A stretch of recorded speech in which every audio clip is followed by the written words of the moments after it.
A coordenação que a gente tem a coordenação, a entidade que representa as comunidades quilombolas no estado, que é a CECENEC, e também a CONAC a nível de Brasil.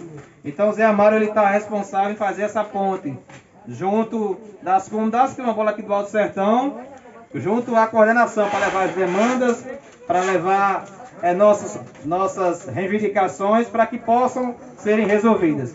Então já quero aqui agradecer a vocês, Zé Amaro, por você se fazer presente, por você ter de prontidão atendido o nosso pedido de fazer essa fala aqui nessa noite de hoje, e com certeza vai ser muito enriquecedora para todos nós.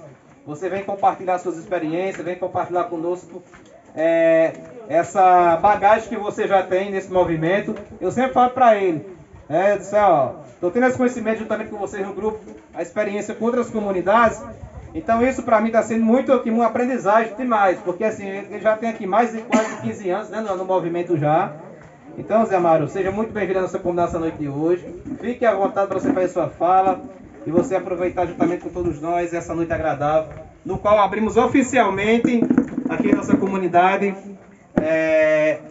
essa data tão importante, que é o mês da consciência negra, no qual iremos realizar 13 dias de atividades, né? Amanhã já começa as oficinas, pessoal. Amanhã que já vai começar as oficinas, no final a gente vai divulgar. Quem não fez sua inscrição ainda pode vir fazer.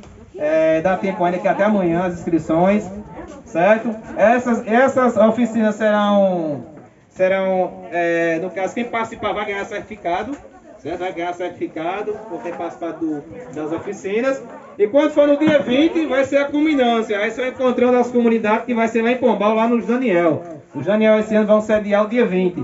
Em 2019, no caso, fomos nós. Então, esse 2021 agora serão os Daniel. Mas já falei muito, deixar para quem realmente vai fazer uma fala aqui, com certeza enriquecedora nessa noite. É com você, companheiro. Seja bem-vindo. Então, boa noite a todos. Boa noite. Nem Tiago já falou, eu sou José Amaro da Silva Neto, sou articulador das comunidades quilombolas do Alto Sertão. Já faz um certo tempo que a gente vem na luta. Eu comecei em 2004, né, juntamente com o Bidi, lá de Catolé do Rocha. A gente já conheceu bastante coisa. Agora, nesses últimos governos, agora a gente está com um pouco de dificuldade, né? Mas antes a gente sempre estava viajando, estava buscando recursos para as comunidades. Mas, se Deus quiser, logo a gente vai ter uma grande obra aqui na comunidade, se Deus quiser, que é essa vitória da construção das casas, né, das habitações, que a gente está na luta aí para conseguir. Estamos terminando aí os pré-cadastros e logo, se Deus quiser, o próximo ano a gente vai conseguir realizar isso aí. Eu sou de Catolé do Rocha, pertenço à comunidade quilombola São Pedro dos Miguéis, né? Mas não moro na comunidade, moro numa comunidade vizinha. Sou professor, sou fisioterapeuta também, né? Graças a Deus consegui 2 formaturas, através de bastante luta e correria, porque não é fácil, né? Conseguir as coisas quando a gente não tem uma certa condições de vida, né? Meus pais são agricultores, né? E na época eu destinei a ver, né? Falando aqui para os jovens, a ver que o único caminho que tinha para a gente da comunidade seria a educação. E foi justamente aí esse caminho que eu procurei e graças a Deus, né, consegui algumas vitórias.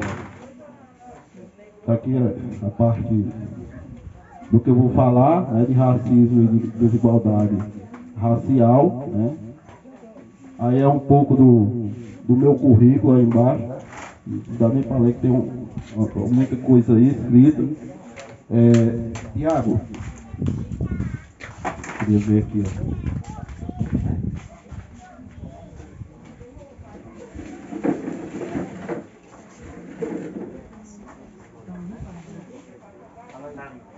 E é um grande prazer hoje estar aqui. Quero agradecer a Tiago, a Dora, pela recepção, pelo convite, né? Já estive aqui, acho que uns 15, 20 dias atrás, né, Tiago? Estive aqui na comunidade pela primeira vez. Nunca tinha vindo aqui, vinha no São João. Mas agora já sei o caminho e quando precisar a gente vai estar aqui para estar juntos, lutando ou então discutindo algumas coisas que possam ser realizadas, políticas públicas na comunidade. Então, pessoal, eu vou falar um pouco aí sobre racismo e desigualdade racial, né?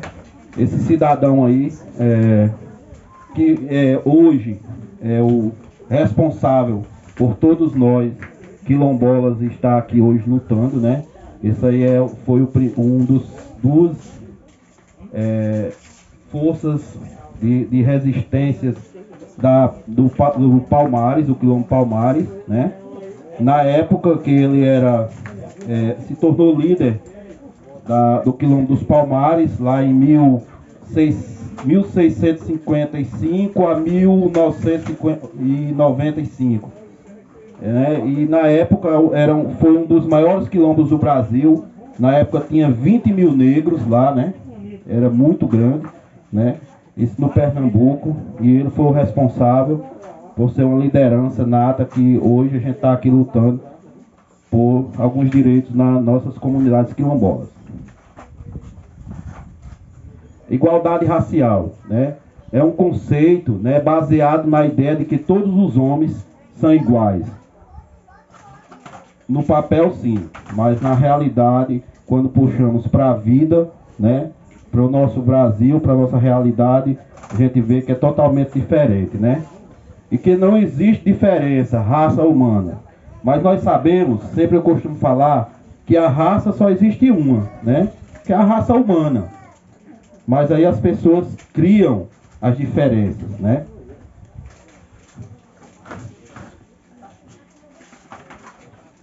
Eu coloquei bastante imagem para refletir, ter mais um pouco de entendimento, e também minha fala não vai ser muito extensa, porque ainda tem o menino que vai falar também aqui, mas tem aí, o que é, para que serve o Estado da Igualdade Racial, né? Perto de completar 10 anos, né?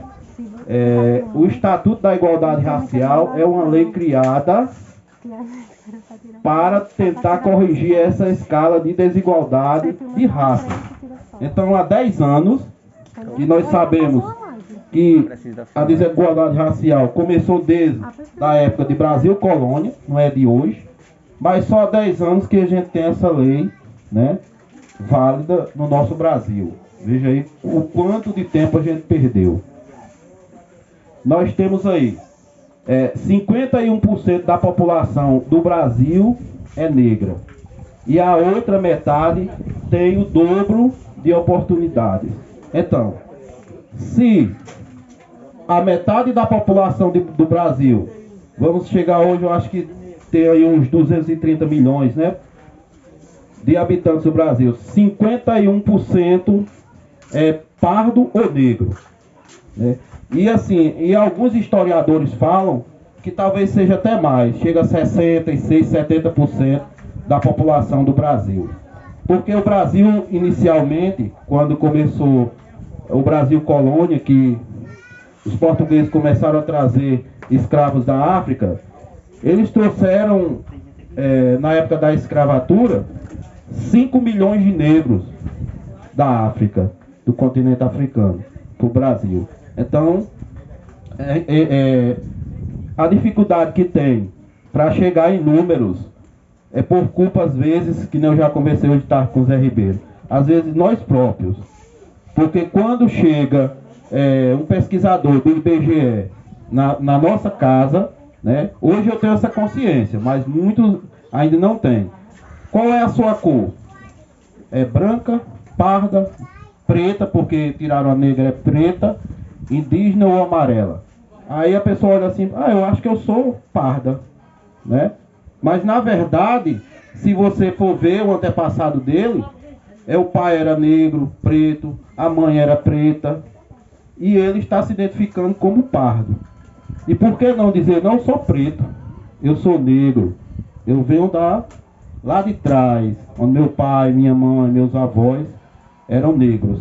Então, uma coisa que a gente tem que fazer, que eu acredito que logo vai começar o censo, não sei se já foi liberado, mas que quando chegar na comunidade de vocês, não, eu sou quilombola, eu sou de uma comunidade quilombola. Não importa se você mora na cidade, Mas se identifique, eu sou quilombola, sou preto, mesmo que seja mais claro, mais pardo. Mas se identifique, porque aí a gente vai conseguir trazer mais políticas públicas para dentro das nossas comunidades. Porque se no próximo censo der um número de 70 e tantos por cento negros no Brasil, vai ser já uma grande vitória. Porque aí a gente tem como cobrar as políticas públicas para as nossas comunidades. Aí, para que foi criado o Estatuto da Igualdade Racial? Né? O Estatuto surgiu de um projeto de lei do Senado Federal, uma PL 6264/05, com o apoio do movimento negro. Lá atrás, em 2005, que foi criado essa PL, né? Essa lei, e ela está aí para diminuir a desigualdade racial. Preste atenção, eu trabalhando com gravuras, de um lado uma escadinha bem feitinha, do outro uma escada desorganizada. É exatamente como a gente vê a desigualdade social no Brasil. De um lado, o negro, o pobre, né? o favelado, com dificuldade de alcançar o quê? Aquele bonequinho lá em cima, o estudo. E o outro lado lá, ó, a minoria tem a maior facilidade de chegar ao topo. Mas a gente tem que mudar essa realidade. Não inverter, porque a gente não quer que ele venha para cá e a gente vá para lá. A gente quer que iguale, a escada seja a mesma e que chegue no topo o primeiro que for melhor, e não aquele por conta da cor ou da vida financeira. Aí, o que significa igualdade e desigualdade? Por um lado, a igualdade se opõe à diferença, mas por outro lado, contradiz-se com a desigualdade. Vê aí a desigualdade se tratando aí, esses bonequinhos representando a desigualdade financeira. Você vê que em cada grupo tem diferentes. Tem um lá contando vitória, lá em cima. O outro, na ponta de lá, com a pilha de dinheiro. Uns com menos, outros com mais e outros sem nada. É o que acontece na realidade do nosso Brasil. E vai continuar assim, se nós não levantarmos os braços e irmos em frente. Então, para poder acabar com essa desigualdade, nós temos que lutar pela igualdade.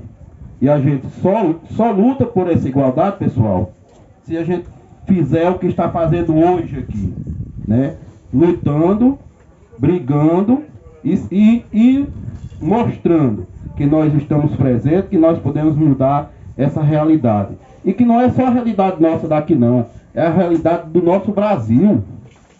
Porque uma vergonha nós chegarmos hoje num gráfico desse e mostrar que a minoria é a mais fraca e a maioria é a mais forte. E isso continua porque nós somos um pouco de culpa, nós temos. Sim, por quê? Porque nós é que elegemos os nossos políticos, que vai chegar lá em cima, que vai fazer as leis, vai dizer o que tem que mandar para cá,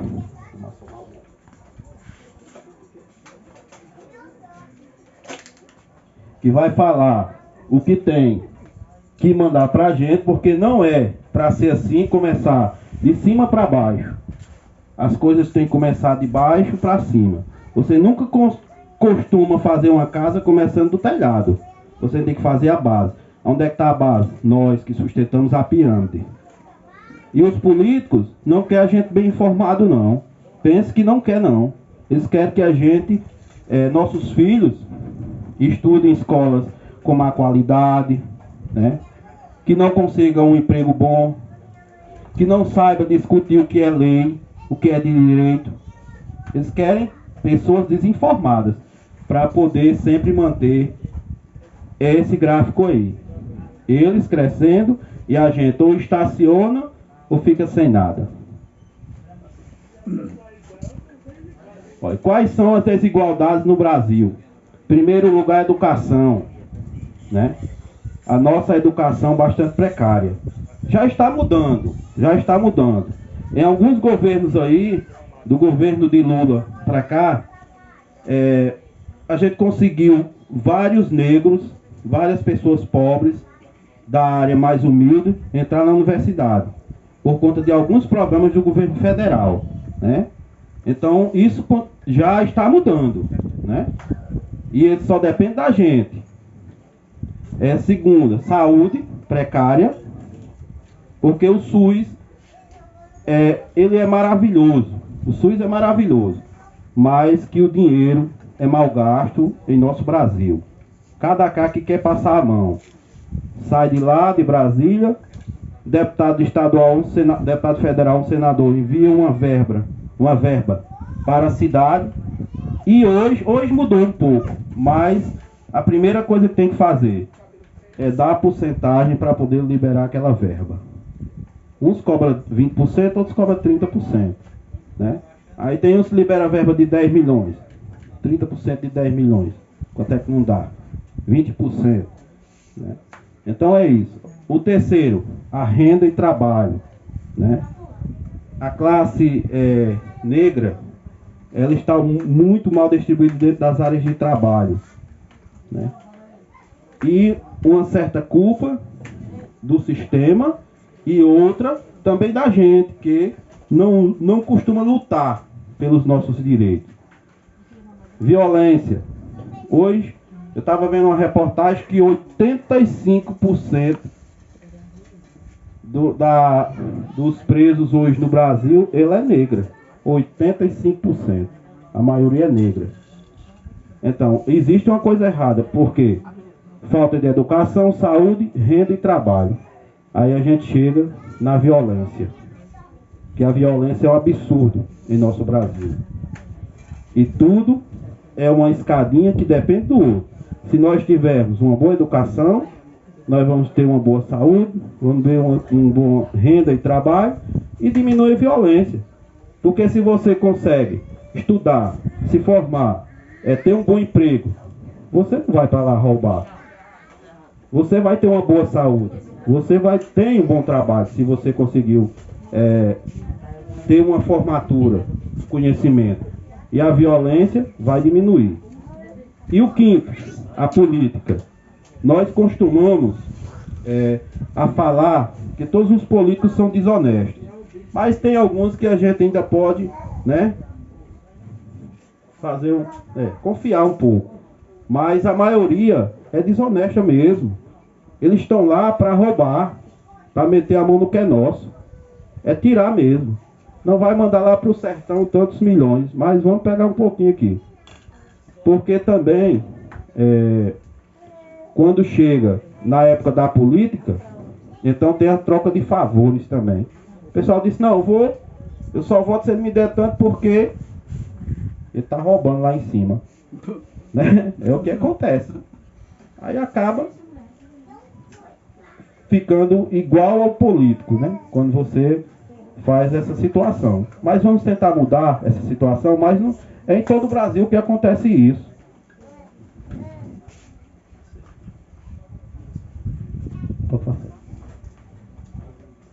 Pronto, racismo. Olha, eu falei de desigualdade e igualdade social, racial, e aqui tem uma foto. Essas criancinhas é da comunidade quilombola lá, São Pedro dos Miguéis, uma apresentação que a gente foi fazer lá na cidade. E esse símbolo, a mão direita levantada, é um símbolo do racismo, contra racismo, que hoje nas redes sociais, em alguns jogos de futebol, em alguns shows, tá aquela pessoa com a mão levantada, é a luta contra o racismo, que é outro ponto que nós todos temos que lutar. Não é de hoje que começou o racismo começou dentro do Brasil colonial, né, com a vinda dos portugueses, e como eles não encontraram mão de obra no Brasil com os índios, que eram difíceis de domesticar, né, acabaram indo pegar os negros lá na África, e chegava lá e não pegava, chegar e meter a mão e laçar e trazer, não. Era através de conversas, de mentiras. Tinha uma assessoria, né, umas pessoas que chegavam lá, ó, você vai levar tanto, então você reúne. O Brasil, vocês estão indo para lá para enricar, para trabalhar, vocês têm coragem de trabalhar. E quando chegavam lá, que entrava no navio negreiro, era só cacete, né? É por isso que vinham reis, rainhas, príncipes, né?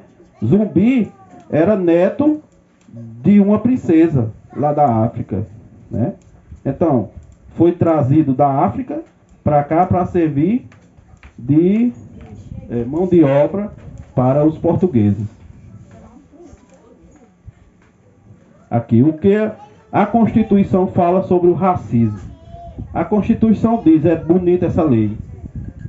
Nossa Constituição é muito bonita e muito bem feita.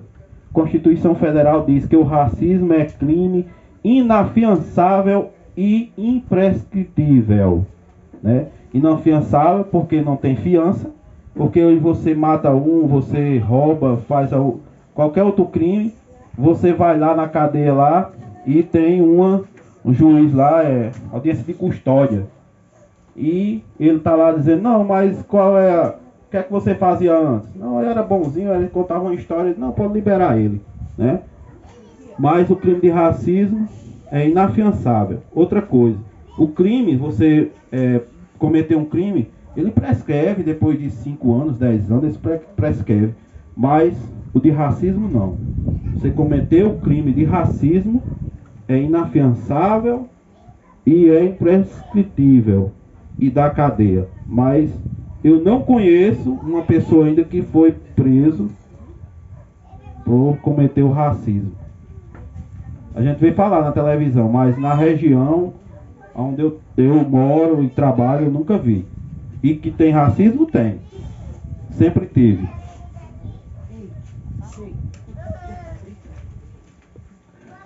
Aí, qual é o país que tem mais leis? Eu acredito, se eu perguntar aqui a vocês, alguém aqui sabe dizer qual país tem mais leis? Já viram falar? Se é o Brasil, se é a África, se é os Estados Unidos? Passa aí, por favor. Pronto, tá aí. A bandeira, eu fiz questão de colocar ela até meio manchada de preto, porque é como a gente se sente. Quem fez esse Brasil foi os negros. Quem levantou esse Brasil foi os negros. Mas que aparece muito pouco na cor da bandeira brasileira. E tá aí, ela manchada. O Brasil tem nada menos que 181 mil leis. É dessa grossura o livro da Constituição. Mas que é mal trabalhado. As leis vêm sempre para o mais fraco. Para castigar. Mas não para ajudar, não. Porque se eles quisessem trabalhar a Constituição do Brasil, o Brasil hoje era um país de primeiro mundo. A diferença é a cor. Coloca aí uma foto, o rostinho de uma criança asiática, branquinha, e a negra. O racismo não. Chega de preconceito. A cor é a mesma. A cor é diferente, mas o preconceito é maior. Para quem? Para a negrinha, para o negrinho, para o preto, para o pobre, né? Porque não tem diferença, né, do ser humano. Todos correm sangue na veia, todos são capazes de aprender a ler, a escrever e a pensar e a lutar pelos direitos. No nosso cérebro, eu falei em pensar, tem cerca de 2 milhões de neurônios. É muita coisa, a gente nem usa tudo. Se usasse a metade, o cara era... Mas, tanto faz o negro como o branco. Tem uma coisa, que o negro é bem diferente. Essa cor é resistente. É resistente ao sol, é resistente a algumas doenças, né? Isso aí a gente tem com prazer, do negro dizer eu sou resistente. A realidade de nossas escolas é uma pena, mas nossas escolas sempre, se você, e às vezes aqui não, na nossa região, no Nordeste, mas pode acontecer. Mas tem alguns estados aí e a gente sempre vê essa realidade de uma criança isolada e as outras lá reunidas brincando, mas sempre ele fica lá escanteado, né? Na época que eu fui fazer meu curso de fisioterapia, foi aqui na FIP em Patos, né? No todo o curso tinha 4 turmas, só tinha eu de negro, né? Nessas 4 turmas. Aí a gente ficava, a professora até falando, qual sua cor? A gente começou a conversar, qual sua cor? Eu sou preto. Até meus colegas disseram, não, Zé Amaro, você não é preto não, você é pardo, é moreno. Eu digo, não, eu sou preto, eu não vou negar a minha ancestralidade, né? Meus antepassados, meu pai é preto, minha mãe é branca, mas eu sou preto, né? A resistência dos nossos quilombos. Aqui eu trouxe as fotos aqui do pessoal da região lá de Catolé do Rocha. Esse senhorzinho lá de Contendas, essa senhora lá de São Pedro dos Miguéis, né? Aonde você chegar, a receptividade dessas pessoas é de encantar os olhos, né? Eu tive o prazer, que eu já falei a respeito da minha faculdade de fisioterapia, quando foi para fazer o mestrado, o TCC, aí eu cheguei para a minha orientadora e disse, eu quero fazer voltado às comunidades quilombolas. Ela disse, o que é isso, Zé Amaro? Aí eu fui explicar para ela. Ela começou a espalhar na faculdade e vinham os professores me perguntar. Eu digo, depois da minha pesquisa vocês vão ver. Fiz uma pesquisa de campo, né? Você conhece bem. Fiz uma pesquisa de campo com os idosos mais de 60 anos, né? Qualidade de vida e bem-estar subjetivo dos idosos das comunidades quilombolas, né?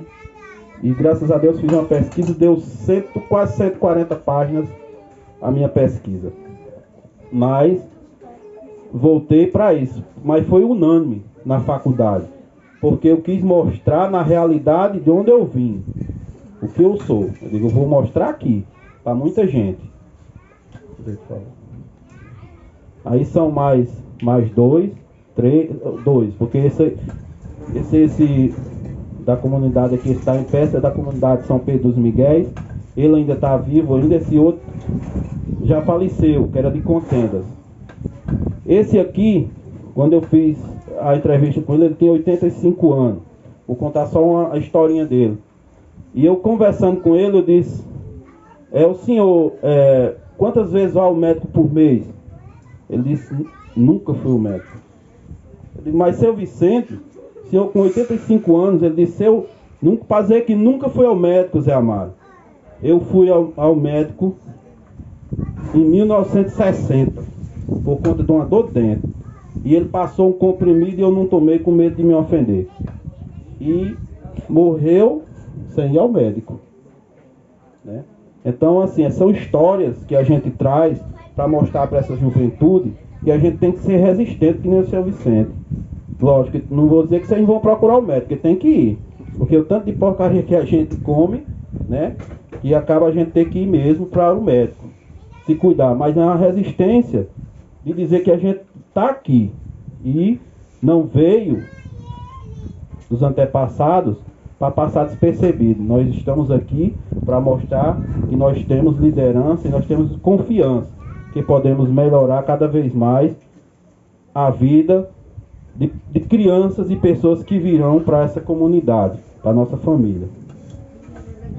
Pronto, essa foto aí é uma foto tirada lá na igreja, na comunidade Contendas. Eu não sei se aqui alguém já conheceu a comunidade Contendas. Viu, né? Essa igreja aí tem uma história, né, bem bacana, que na época até o pessoal lá fala que os fazendeiros vieram pegar alguns negros aí para trabalhar e chicotearam eles dentro da igrejinha, né?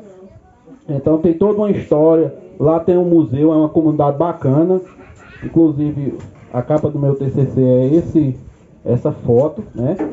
E assim, a gente tenta mostrar o melhor para as pessoas que são do bem, né?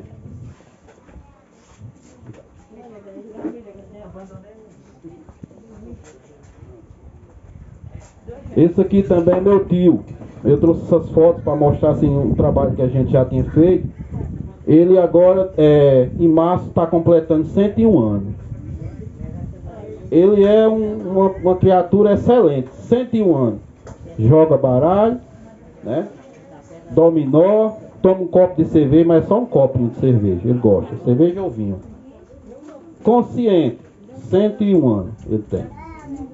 Então aí também tem uma história que a gente não pode nem discutir com ele, pode passar. E aí, pessoal, tá os meus agradecimentos. Eu vim aqui para falar um pouco de racismo e desigualdade social, racial, mas eu poderia me estender bastante, mas o tempo está corrido. Eu trouxe pequenas amostras só para vocês terem um pouco de conhecimento, né, da realidade que se torna o nosso Brasil, e que as comunidades, quero dizer a vocês, que as comunidades quilombolas estão crescendo, estão unidas, estão organizadas, mas pedir que a juventude, né, se torne liderança, que passe a acreditar nas pessoas que são lideranças na comunidade hoje, para que depois, daqui a 1 ano, 10 anos, 20 anos, que as lideranças de hoje não estejam mais aqui, a comunidade ficar abandonada. Porque as lideranças do futuro são as crianças de hoje. Então a gente tem que colocar na cabeça dessas crianças, desses adolescentes, que eles têm que querer fazer, têm que querer buscar o melhor para a nossa comunidade. Um grande abraço.